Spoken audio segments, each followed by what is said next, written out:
Hello friends, आज का हमारा टॉपिक है तिमिर। ठीक है, दृष्टिगत जो हमारी व्याधि है। तिमिर को पढ़ने से पहले आपको पता होना चाहिए कि जो हमारे नेत्र है उसमें कितने पटल हैं। तो नेत्र में हमारे होते हैं 6 पटल, जिसमें से 2 वर्तम आश्रित होते हैं और 4 अक्षी गोलक में। ये जो 4 अक्षी गोलक वाले पटल हैं, इनमें जो व्याधि होती है वो है तिमिर।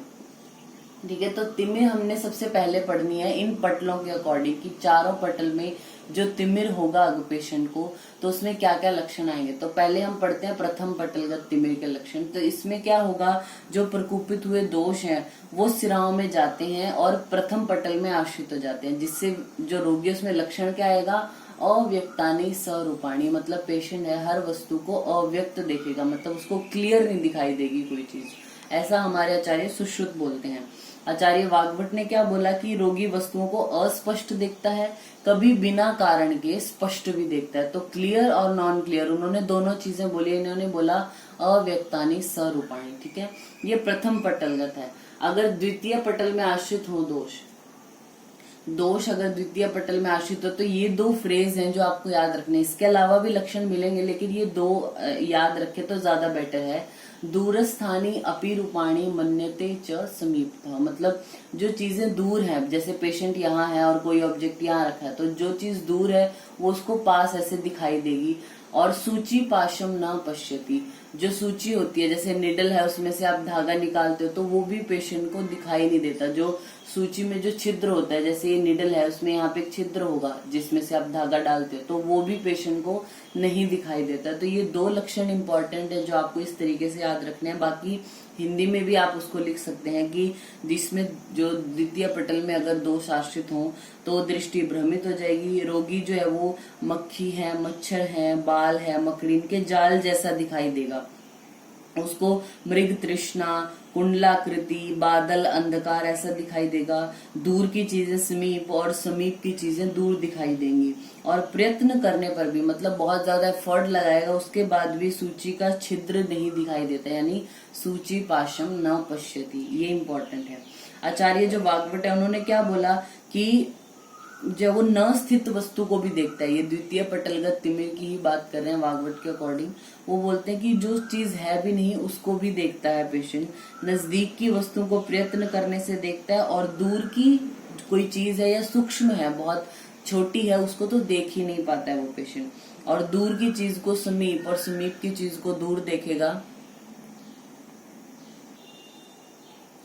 दोष के मंडल रूप में स्थित होने पर हर वस्तु को मंडल के जैसा दिखाई देगा। तो जो आचार्य वाग्भट, देखिए सुश्रुत ने क्या किया, उसको बिल्कुल शॉर्ट में करके बताए हैं जो लक्षण पटलगत तिमिर के। लेकिन जो आचार्य वाग्भट है उन्होंने इलेबोरेट किया। ये लक्षण तो बताए ही है, प्लस में अगर दोष मंडल रूप में स्थित होंगे तो व्यक्ति हर चीज को मंडल स्वरूप का देखेगा। अगर दोष दृष्टि के मध्य में स्थित होंगे तो हर चीज के 2 रूप देखेगा पेशेंट। ठीक है, और अगर जो दोष है वो बहुत स्थानों पे स्थित होंगे दृष्टि में, तो हर वस्तुओं के अनेक रूप देखेगा व्यक्ति। दृष्टि के अंदर अगर दोष है तो वस्तुओं को छोटा, जो छोटी वस्तु है उनको बड़ा देखेगा, बड़ी वस्तुओं को छोटा। अगर दोष दृष्टि के नीचे की ओर स्थित है, जैसे ये दृष्टि है और इसमें दोषों की स्थिति यहाँ है, तो व्यक्ति जो है वो दूर की वस्तुओं को देख पाता है, समीप की वस्तुओं को नहीं देख पाएगा। अगर यही दोष जो है वो दृष्टि में ऊपर की ओर स्थित हो जाएंगे तब वो दूर की वस्तुओं को नहीं देख पाता। अगर वो पार्श्व में स्थित होंगे तो पार्श्व की वस्तुओं को नहीं देख पाता। और आचार्य वाग्भट हैं, उन्होंने द्वितीय पटलगत जो दोष है उनको तिमिर संज्ञा दी है। जैसे हम पढ़ते हैं ना, तिमिर है, कांच है, लिंगनाश है, ये एक ही चीज है, ऐसा बोला जाता है। लेकिन जो आचार्य वाग्भट है उन्होंने बोला कि जब दोष द्वितीय पटलगत हो तब उसको तिमिर संज्ञा दी जाती है। ऐसा आचार्य सुश्रुत ने नहीं बोला अब तक। फिर आता है हमारा तृतीय पटलगत तिमिर के लक्षण सुश्रुत के अकॉर्डिंग। उसके लिए आपको ये फ्रेज याद रखना है, ऊर्ध्वम पश्यति। मीन्स जो रोगी है, इसमें पेशेंट है, वो ऊपर की चीजों को देख पाता है लेकिन नीचे की चीजें उसको नहीं दिखाई देती। और जो बड़ी वस्तुएं साइज में ज्यादा हैं उनको कपड़े से आच्छादित देखता है। मीन्स जैसे कुछ चीज ढक दी हो, मतलब अनक्लियर देखता है चीजों को। फिर कर्ण, नासिका या अक्षी से युक्त जो व्यक्ति है उनको उससे रहित देखता है। जैसे कि किसी व्यक्ति के मुख पर नासिका ही नहीं है, कर्ण ही नहीं है या आंख ही नहीं है, ऐसा उसको दिखाई देगा। फिर इन्होंने थर्ड जो पटलगत तिमिर है उसमें ऐसे लक्षण बोले जो वाग्भट ने द्वितीय में बोले थे। मीन्स वो बोलते हैं कि दोषों की स्थिति अगर नीचे की ओर होगी तो व्यक्ति समीप की चीजें नहीं देख पाएगा, दोष अगर दृष्टि में ऊपर की ओर होंगे तो दूर की वस्तुएं नहीं देख पाएगा, पार्श्व में अगर दोष स्थित हैं तो पार्श्व की वस्तुएं नहीं देख पाएगा, अगर मध्य में है दोष तो एक चीज के दो रूप देखता है, दो स्थान पे हो तो हर चीज के तीन रूप देखेगा। और फिर तृतीय पटलगत जो तिमिर है उसको सुश्रुत ने तिमिर संज्ञा दी है। ये इंपॉर्टेंट है, वाग्भट ने द्वितीय में और सुश्रुत ने तृतीय में तिमिर संज्ञा दी है, ये याद रखना है आपको। आचार्य वाग्भट के अकॉर्डिंग क्या है, तृतीय में अगर दोष तृतीय पटल में आश्रित हो जाए तब उन्होंने उसको कांच संज्ञा दी है। ठीक है। और रोगी ऊपर की ओर देखता है, नीचे की वस्तुओं को नहीं देखता, वस्तुओं को कपड़े से आच्छादित देखता है, और दृष्टि का वर्ण परिवर्तन होने की वजह से जो दृष्टि शक्ति है यानी जो देखने की क्षमता है व्यक्ति की वो कम हो जाएगी, ऐसा आचार्य वाग्भट बोलते हैं। फिर आता है हमारा चतुर्थ पटलगत जो तिमिर है उसके लक्षण। चतुर्थ में क्या होगा, जो दोष हैं उसको लिंगनाश संज्ञा देते हैं, जो आचार्य सुश्रुत ने चतुर्थ में लिंगनाश बोल दिया। तृतीय में तिमिर, चतुर्थ में लिंगनाश, इतना याद रखना है। वाग्भट ने द्वितीय में तिमिर और तृतीय में कांच और फिर लास्ट में लिंगनाश ही बोलते हैं वो भी। सुश्रुत ने क्या बोला चतुर्थ पटलगत में जो लिंगनाश है कि दृष्टि पूर्णता अवरुद्ध हो जाएगी, मतलब अब पेशेंट देखने के कैपेबल नहीं है, और यदि पक्व हो जाए उसकी दृष्टि तो रोगी अंधकार जैसा अनुभव करता है, चंद्रमा, सूर्य, नक्षत्र को आकाश है जो उनमें देखता है, प्रकाशमान वस्तुओं को स्पष्ट रूप से देखता है। कोई बहुत ब्राइट चीज है उसको देख पाएगा, लेकिन कोई चीज अंधेरे में है वो तो बिल्कुल ही नहीं देख पाएगा, अंधकार जैसी। तो जो आचार्य सुश्रुत है उन्होंने फोर्थ पटलगत जो दोष है उनको लिंगनाश, नीलिका या फिर कांच भी कहते हैं, ऐसा बोला। वाग्भट ने बोला कि अगर आप तृतीय पटलगत जो दोष थे उनकी उपेक्षा कर देते हो तब दोष चतुर्थ पटल में आश्रित हो जाते हैं और दृष्टि को ढककर लिंगनाश की उत्पत्ति करते हैं।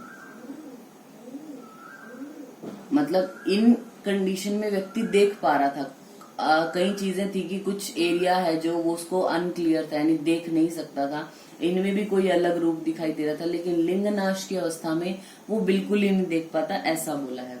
तो ये हमारे है पटल के अकॉर्डिंग। तो आपसे अगर क्वेश्चन पूछा जाता है कि पटलगत तिमिर के लक्षण बताइए, तब आपको यहाँ से स्टार्ट करना है कि जो हमारे पटल हैं वो 6 होंगे, 2 वर्तमाश्रित और 4 अक्षिगोलक में। इन चारों पटलों में होती है हमारी तिमिर नाम की व्याधि। तो पहले पटल में क्या होगा, अव्यक्तानि सरूपाणी, द्वितीय में दूरस्थानी अपि रूपाणी मन्यते च समीपतः सूची पाशम न पश्यति, और तृतीय में ऊर्ध्वम पश्यति। फोर्थ पटल में उसको लिंगनाश संज्ञा दे दी है, और प्रकाशमान वस्तुओं को व्यक्ति देख पाता है लेकिन अंधकार वाली नहीं देख पाता है, ऐसा ये सुश्रुत के अकॉर्डिंग हमने आपको बताया। तो अगर आपको ये ऐसे ज्यादा लगे कि हम नहीं ऐसा लिख पाएंगे या याद कर पाएंगे, तो एक आचार्य के अकॉर्डिंग भी अगर आप अच्छे से करते हैं तो चलेगा, उसमें कोई प्रॉब्लम नहीं है, लेकिन दोनों के अकॉर्डिंग लिखोगे तो ज्यादा बेनिफिशियल होगा, आपको मैटर ज्यादा मिल जाएगा लिखने के लिए। ये हमने पढ़ा पटल के अकॉर्डिंग। अब हम पढ़ते हैं दोषानुसार तिमिर के लक्षण। दोषानुसार हमारा तिमिर है वातज, पित्तज, कफज, रक्तज, सन्निपातज और संसर्गज। तो वातज तिमिर में क्या होगा कि प्रत्येक वस्तु है जो उस व्यक्ति को घूमती हुई दिखाई देगी, मलिन दिखाई देगी, ईषत रक्त वर्ण की या फिर वक्र दिखाई देती है। जो आचार्य वाग्भट हैं, सुश्रुत और वाग्भट दोनों के अकॉर्डिंग हम पढ़ेंगे। तो वाग्भट क्या बोलते हैं उसमें कि प्रत्येक वस्तु को जो है वो वक्र देखेगा, पेशेंट घूमता हुआ दिखेगा, अरुण वर्ण का, या फिर बाल, मच्छर, इन सबको से युक्त देखता है। कोई भी वस्तु देखेगा तो उसमें उसे ऐसे लगेगा जैसे बाल हैं या कोई जाल जैसा दिखाई दे रहा है। ठीक है, अगर इस अवस्था की उपेक्षा कर दी है तो वातज कांच में परिवर्तित हो जाएगा। तिमिर की बात करें तो वाग्भट ने बोला अगर वातज जो तिमिर है उसकी आप उपेक्षा कर दो तो वातज कांच में कन्वर्ट हो जाएगा, और फिर दृष्टि का वर्ण उसके अरुण वर्ण का हो जाएगा। मुख को नासिका से रहित देखेगा, चांद, दीपक, इनको बहुत रूप से देखता है, मतलब कोई एक ऑब्जेक्ट आपने रखा है पेशेंट के सामने कोई ब्राइट, उसको कई रूपों का देखेगा। ठीक है, टेढ़ी वस्तुओं को सीधा या सीधी वस्तुओं को टेढ़ा, यानी हर चीज विषम होती है। बात में ये कैरेक्टरिस्टिक होता है ना, हर चीज उसको विषम दिखाई देगी, ऐसा बोला। फिर उसके बाद हम बात करते हैं पित्तज लिंग नाश की। तो जो आचार्य सुश्रुत है वो क्या बोलते हैं कि रोगी इसमें क्या देखेगा, सूर्य होता है जैसे, शक्र चाप, विद्युत, मयूर के पंख के समान विचित्र रूपों को, नील या कृष्ण वर्ण कई वस्तुओं को देखता है। आपको हर चीज का इसमें, जैसे हम तिमिर की बात कर रहे हैं तो कलरेशन के बारे में बताया जाएगा, कैसी कैसी चीजें देखता है वो, किस कलर की या किन ऑब्जेक्ट को देखेगा। तो इसको पित्तज है तो हर चीज ब्राइट दिखती है उसको, तो सूर्य, जुगनू, शक्रचाप, विद्युत ये सब दिखाई देगा। आचार्य वाग्भट क्या बोलते हैं इसके बारे में कि जो व्यक्ति है वो बिजली है, जुगनू है, इनके जैसी आभा या मोर या तीतर की जो पंख होते हैं उनके जैसे, या नील वर्ण की हर चीज को देखेगा। और जब ये कांच रूप में परिवर्तित हो जाए, आचार्य वाग्भट हैं जो, उन्होंने दोषानुसार वातस तिमिर के जब लक्षण बताए, जैसे तिमिर के जो भी लक्षण बताए, पित्तज की हम बात करें तो पित्तज को उन्होंने बोला इसको आप ट्रीट नहीं करोगे तो ये कांच में कन्वर्ट हो जाएगा। फिर कांच के भी साथ साथ बता दिया, और कांच को नहीं ठीक करोगे तो वो लिंगनाश में कन्वर्ट हो जाएगा। इन्होंने एक साथ इनका वर्णन कर दिया। जो आचार्य सुश्रुत हैं उन्होंने फिर आगे नेक्स्ट तरीके से वो वर्णन करेंगे, मतलब कांच अलग बताएंगे, लिंगनाश अलग बताते हैं, वो तिमिर को अलग बताया। उन्होंने 3 कैटेगरी की है, वाग्भट ने एक ही कैटेगरी में रख दिया। तो वाग्भट के अकॉर्डिंग जब आप लक्षण लिखोगे तो उसमें पहले पित्तज तिमिर के बताओगे, फिर उसमें ही लिखना है कि अगर पित्तज तिमिर की आपने ट्रीटमेंट नहीं की तो कांच में कन्वर्ट हो जाएगा। कांच में कन्वर्ट होने के बाद दृष्टि उसकी कैसी हो जाएगी, नील वर्ण की, वस्तुओं को भी नीला ही देखेगा वो, और सूर्य, चंद्र मंडल, अग्नि या फिर इंद्रधनुष ऐसा देखता है हर चीज को। अगर पैतृक लिंग कांच को आपने ठीक नहीं किया तो लिंग नाश में कन्वर्ट हो जाएगा, और उसमें उस व्यक्ति की जो दृष्टि है वो भ्रमर के समान नील वर्ण की, तेज रहित और स्निग्ध होगी। फिर हम बात करते हैं कफज तिमिर की सुश्रुत के अकॉर्डिंग। तो उन्होंने बोला कि रोगी है वो हर द्रव्य को स्निग्ध श्वेत वर्ण का, और श्वेत चवर के समान श्वेत या सफेद जो बादल होता है उसके जैसा व्हाइट देखता है हर चीज को। आकाश में मेघ ना होने पर भी, मतलब बादल ऐसे है नहीं, मेघ नहीं है, वर्षा जैसा कोई कंडीशन लग नहीं रही है, लेकिन पेशेंट को दिखाई देता है।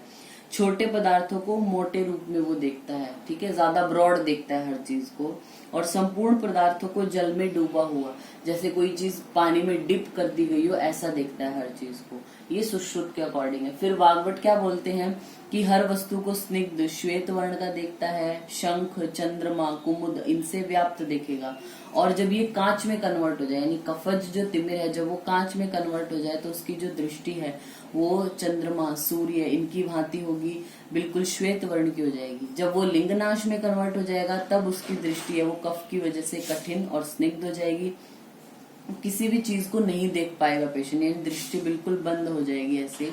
और कमल के पत्र में स्थित जल बिंदु के समान दृष्टि अस्थिर होगी, जैसे कमल का जो पत्ता है उस पे अगर पानी की बूंद कोई हो वो स्थिर नहीं रहेगी। तो ये बोलते हैं कि इसी प्रकार से जो दृष्टि है वो अस्थिर होगी उस व्यक्ति की, और रोशनी में कॉन्ट्रैक्ट हो जाएगी और छाया में आने पर विस्तृत हो जाएगी। प्यूपिल की बात की है। फिर आता है हमारा रक्तज तिमिर की बात।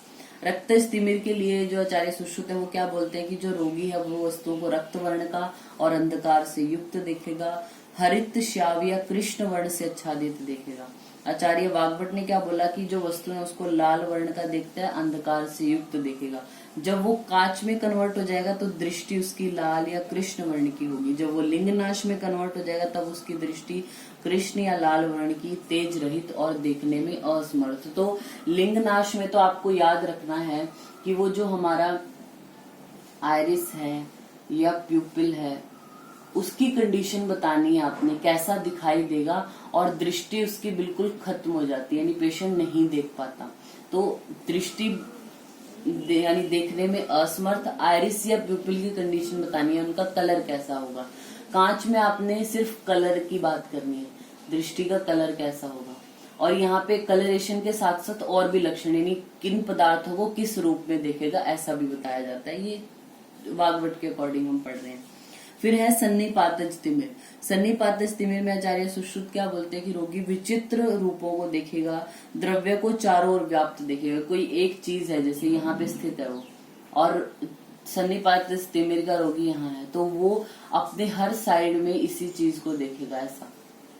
विचित्र रूप में देखेगा, एक ही पदार्थ के बहुत रूप देखेगा, चारों ओर द्रव्य से युक्त देखेगा अपने आप को, और व्यक्ति को हीन या अधिक अंगों से युक्त, मतलब कोई उसके सामने व्यक्ति आया तो ऐसा लगेगा उसको कि कोई अंग नहीं है उसका, या फिर एक्स्ट्रा लगेगा कोई चीज, ठीक है। फिर आता है हमारा वाग्वट के अकॉर्डिंग। वाग्वट ने बोला सन्निपातज में सभी दोष मिश्रित लक्षण होंगे, कभी व्यक्ति स्पष्ट देखेगा, कभी बिना किसी कारण के अस्पष्ट देखेगा। सन्निपात काच और लिंग नाश में दृष्टि अनेक वर्ण की हो जाएगी। कलर की बात की इन्होंने, सिर्फ बोल दिया अनेक वर्ण की। नेक्स्ट उसके बाद है हमारा संसर्गज कांच या परिमलाई कांच जिसको बोलते हैं। इसमें प्रकोपित हुआ पित्त दोष इन्वॉल्वमेंट है। ये प्रकोपित हुआ पित्त क्या करेगा, रक्त से मिल जाएगा, रक्त से मिलकर तेज से जो वो परिमलाई कांच को उत्पन्न कर देगा। इसमें रोगी सभी दिशाओं को पीत वर्ण का देखता है, ऐसा लगता है जैसे हर डायरेक्शन से सूर्य उदय हो रहा है। वृक्षों पर जुगनू देखता है या अन्य प्रकाशमान वस्तुएं देखता है। पित्तज है ना, तो हर चीज ब्राइट देखता है, नॉर्मल से ब्राइट देखेगा। और रक्त के कारण उत्पन्न परिमलाई जो रोग है उसमें दृष्टि का आकार मोटे कांच जैसा हो जाएगा, और दृष्टि जो है वो मलिन हो जाती है, नील वर्ण की हो जाती है, और दोषों के क्षय से कभी कभी व्यक्ति देखने भी लग जाता है। संसर्गज में बोला कि अगर पित्त हो या रक्त डोमिनेंस है तो ये चेंजेस उसमें आएंगे दृष्टि में, लेकिन देख नहीं पाएगा। लिंगनाश की जब कंडीशन जाएगी तो देख नहीं पाएगा, लेकिन कभी कभी जब दोष क्षय अवस्था में हो, यानी पित्त और रक्त थोड़ा भी कम हुआ, तो व्यक्ति कैपेबल हो सकता है कि वो देख सके। ये हमने बात की दोषानुसार तिमिर की, ये सुश्रुत के अकॉर्डिंग है मेनली। वाग्वट के अकॉर्डिंग अगर हमने बात की तो उन्होंने तिमिर, कांच और लिंगनाश तीनों को साथ में ही बोला है। फिर अगर हम बात करें आचार्य सुश्रुत के अकॉर्डिंग, जैसा हमने आपको बताया कि कांच में क्या है, आपको कलरेशन लिखना होता है कि क्या कलर दृष्टि का हो जाएगा दोषों की वजह से। तो अगर तिमिर व्याधि आपको आती है तो आप दोषानुसार जब लक्षण लिखेंगे तो आप एक आचार्य के अकॉर्डिंग भी लिख सकते हैं, क्योंकि बहुत ज्यादा मैटर आपको मिल जाता है तिमिर में लिखने को। जैसे पटलगत तिमिर बता सकते हैं, फिर दोषानुसार वातज, पित्तज, कफज है, रक्तज, सन्निपातज, परिमलाई काच है उसके बारे में। तो वो एक आचार्य के अकॉर्डिंग भी करेंगे तो चलेगा, लेकिन एक के अकॉर्डिंग बिल्कुल परफेक्टली आपको याद होना चाहिए। ऐसा नहीं है कि दोनों के अकॉर्डिंग करने की सोचो और कुछ हो ही ना, तो एक के अकॉर्डिंग करेंगे तो चलेगा। इसमें अगर हम पढ़ रहे हैं सुश्रुत के अकॉर्डिंग, क्योंकि वाग्वट में हमने पढ़ लिया कि उन्होंने जब तिमिर की बात की तभी उसको बोला कि अगर इसको ट्रीट नहीं करते तो कांच में कन्वर्ट, कांच को ट्रीट नहीं करते तो लिंगनाश में कन्वर्ट हो जाता है। सुश्रुत ने पहले जो तिमिर है उनके बारे में बताया, फिर अब दोषानुसार कांच की बात सुश्रुत के अकॉर्डिंग क्या है, वो बोलते हैं कि वात की विकृति की वजह से जब दृष्टि का रंजन हो जाए, मतलब वो लाल वर्ण की हो जाती है, तो वो हमारा वातज कांच है। जब दृष्टि पित्त की वजह से जो वो पीत वर्ण की हो जाए, और ऐसा ही परिमलाई कांच में भी होता है पित्त की वजह से। फिर कफ की विकृति में जो दृष्टि होगी वो श्वेत वर्ण की हो जाएगी। रक्त की विकृति है, रक्त की विकृति में वो लाल वर्ण की हो जाएगी। और सन्निपातज है तो चित्र विचित्र वर्ण की, मतलब सभी दोषों के मिश्रित लक्षण होंगे ना तो अनेक कलर की हो जाएगी। सिर्फ कलर की बात बतानी है यहाँ दोषानुसार। फिर हम बात करते हैं षड्विध लिंगनाश की। तो वातज के लिए जो आचार्य सुश्रुत है वो क्या बोलते हैं कि जो दृष्टि है वो अरुण वर्ण की होगी, चंचल होगी और रुक्ष होगी। देखने में तो असमर्थ सभी में है, लेकिन वातज में क्या बोला उन्होंने कि दृष्टि जो है वो अरुण वर्ण की, चंचल और रुक्ष। पित्त अगर दोष है तो दृष्टि नील वर्ण की, कांसे के समान आभा वाली और पीत वर्ण की।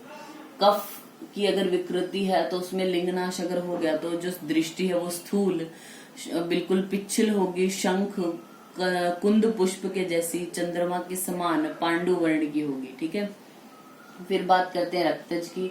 रक्तज के लिए उन्होंने बोला कि कमल पुष्प के समान होगी, प्रवाल के समान होगी। त्रिदोषज है जो सन्निपातज में अनेक वर्ण की होगी, मतलब दोषानुसार लक्षण होंगे उसके। ठीक है, और देखने में असमर्थ सभी में है। तो ये हमारे जो है वो तिमिर के लक्षण हैं इसके अकॉर्डिंग, पटल के अकॉर्डिंग, और दोषानुसार हम पढ़ते हैं तिमिर, कांच और लिंगनाश। अब इसकी चिकित्सा हम पढ़ेंगे नेक्स्ट वीडियो में। Thank you.